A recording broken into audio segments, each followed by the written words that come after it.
A recent UN report shows that East Africa's tourism decline will contribute to a loss of 9.3% to the region's economy this year. It will be the second most impacted region in the world after Central America and the worst affected in Africa. Developing countries have been hurt by vaccine inequity.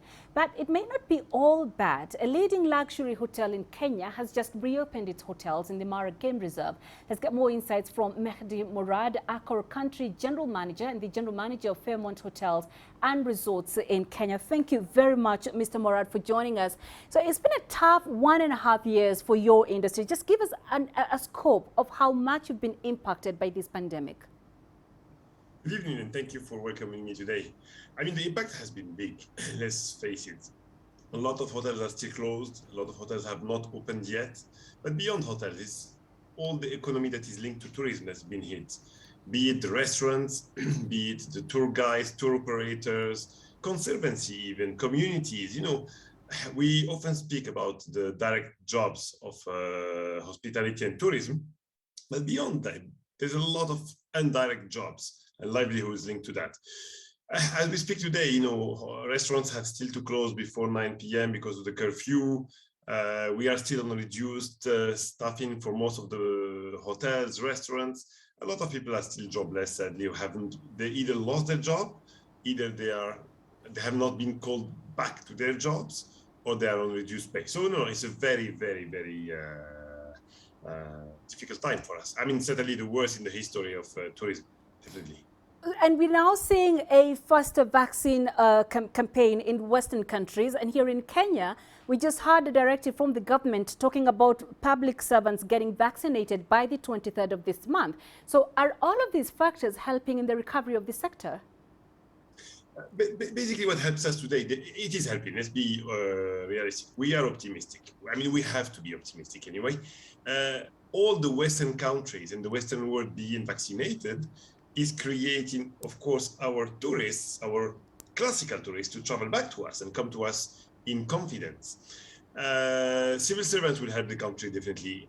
Tourism, not necessarily. We would need to have all the employees of tourism and all the country vaccinated. That's what we're looking at certain point. We know that there is inequality when it comes to the vaccines, and I don't believe, sadly, that the world has done its job, because, you know, it's very nice to hear people saying we're going to send vaccines to Africa, but where are they? I mean, how many countries have ordered more than they need? It's a bit of a shame, but we are happy at least to see some recovery, because all our, you know, the classical tourist of Kenya, for example, is a Western person in late 50s, 60s and above. So they are vaccinated. These people, this is the population that has been vaccinated all over the world first. So we see people eager to travel, and people want to travel. People don't want to go to the big resorts like before, but rather to fantastic experiences. You know, we spoke about our hotel. We opened the Fairmont Mara Safari Club. And we're so amazed about the number of local and international tourism coming to us. So yeah, no, we are hopeful. We definitely need to increase vaccination in Kenya. I mean, we know that there's limitations for that, of course, but also the only thing that can be a bit a threat to us for the moment, two things. Number one is that these color codes that all the countries, they keep changing. Tomorrow, one country puts you in amber, red, or whatever they call it, then your tourists cannot travel to you anymore. And a little bit also that airlines haven't come back to the volume they had before COVID. So now that we see people eager to travel, we don't necessarily find flights to come to Kenya. And that's another issue.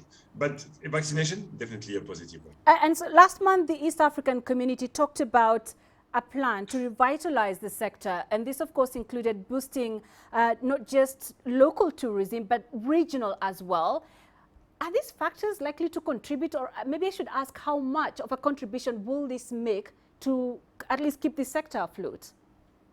So you see, the interesting part, one thing we have to recognize, and it's a brilliant thing, and it's also a good thing to be optimistic for the future. One is that local tourism is doing very well. I mean, you take Mara. Mara is visited by so many people. People love it. And it's an amazing occasion. It's the second year in a row, but more this year where people are more confident to travel. We see a lot of interest in Maasai Mara. We have also Fairmont, Mount Kenya. All these places very much demanded. Regional, let's hope. I mean, it would be great if there's a really some good support for some facilitations, some things to boost the tourism. And again, connections. We still lacking a lot of connections for the regional tourism. But obviously, today I would say that in Kenya, your local tourism represents pretty much in easily 50% to 80%, depending on the areas. Regional is still very slow because people would come necessarily to mostly to cities like Nairobi and so on. But tourism in terms of leisure, wildlife, because surrounding countries have also their wildlife, have also their beaches and so on. So no, not as good as the local, but you know, when we say regional, it also affects the local, and that's very, very good. And you know, we underestimated what local tourism could represent, like pretty much everywhere in the world. We are very happy and hopeful for better, for more. Okay, And I and tell finally, you, Mr. Murad, I noticed that you reopened your hotel in the Maasai Mara Game Reserve. That's brilliant, really. And we're right at the peak of the wildebeest migration in the Maasai Mara. That's a huge attraction. And I'm just curious to know, what's the kind of uptick you're expecting with this kind of decision you've made?